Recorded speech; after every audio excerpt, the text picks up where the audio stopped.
முன்னாள் குடியரசுத் தலைவர் ராம்நாத் கோவிந்த் தலைமையிலான குழு ஒரே நாடு ஒரே தேர்தல் நடத்துவது தொடர்பாக தயாரித்த ஆய்வறிக்கைக்கு மத்திய அமைச்சரவை ஒப்புதல் அளித்துள்ளது.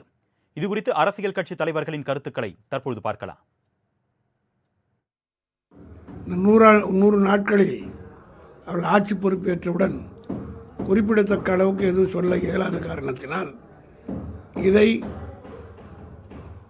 ஒரு திட்டமாக அமுல்படுத்த வேண்டும் என்று அறிவித்திருக்கிறார்களே தவிர வேறொன்றும் இதிலே இருப்பதாக எனக்கு தெரியவில்லை. திராவிட முன்னேற்ற கழகத்தை பொறுத்த மட்டிலும் இந்த ஒரு தேர்தல் ஒரு நாடு என்பதை ஆரம்பத்திலிருந்து எதிர்த்து வருகிற இயக்கம் திமுக. ஆகவே இது ஒருபோதும் ஏற்றுக்கொள்ள முடியாது. குறுக்கே கலைக்கப்படுகிற அல்லது களையக்கூடிய நிலையில் இருக்கிற சட்டமன்றங்கள் அடங்கிய அந்த மாநிலத்தினுடைய நிலை என்னவாக இருக்கும் என்பதுதான் மிக முக்கியமான பிரச்சனை. காரணம், இன்னும் அரசமைப்பு சட்டத்திலே 356வது ஆர்டிகிள் இன்னும் இருக்கிறது. எனவே மத்திய அரசு நினைத்தால் 356வது சட்டத்தை பயன்படுத்தி ஒரு சட்டமன்றத்தை கலைக்கலாம், ஒரு மாநிலத்துடைய சட்டமன்றத்தை கலைப்பதற்கு வாய்ப்பு இருக்கிறது. அப்படிப்பட்ட நிலைமை வருகிற போது அந்த மாநிலத்துடைய நிலைமை என்ன என்பதெல்லாம் யோசித்து பரிசீலித்து எடுக்க வேண்டிய முடிவு. இப்படி ஒன்றா நடத்துறதுனால இது யாருக்கு பெரிய கௌரவமோ, யாருக்கு ஒரு கௌரவ குறைவாவோ, இது ஆளுங்கட்சி எது செஞ்சாலும் நான் எதிர்ப்பேன் அப்படிங்கிற மனோபாவத்தை எல்லாரும் தூக்கி எறியணும். நமக்கு தேவை இந்த நாடு நல்லா இருக்கணும், நாடு வளர்ச்சி, அமைதி, மக்களுக்கு ஒரு நிம்மதி, வீணான பணம் செலவு எல்லாத்தையும் தான் நம்ம பார்க்கணும். அதை வச்சு தான் இந்த தேர்தலை நம்ம பார்த்துட்ருக்கோம்.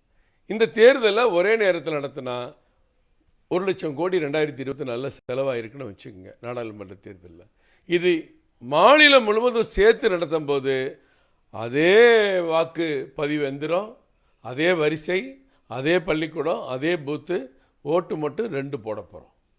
மற்ற எல்லா செலவும் ஒன்றாயிருது. ஒரே நாடு ஒரே தேர்தல் நடைமுறைப்படுத்துவதற்கு வாய்ப்பில்லை.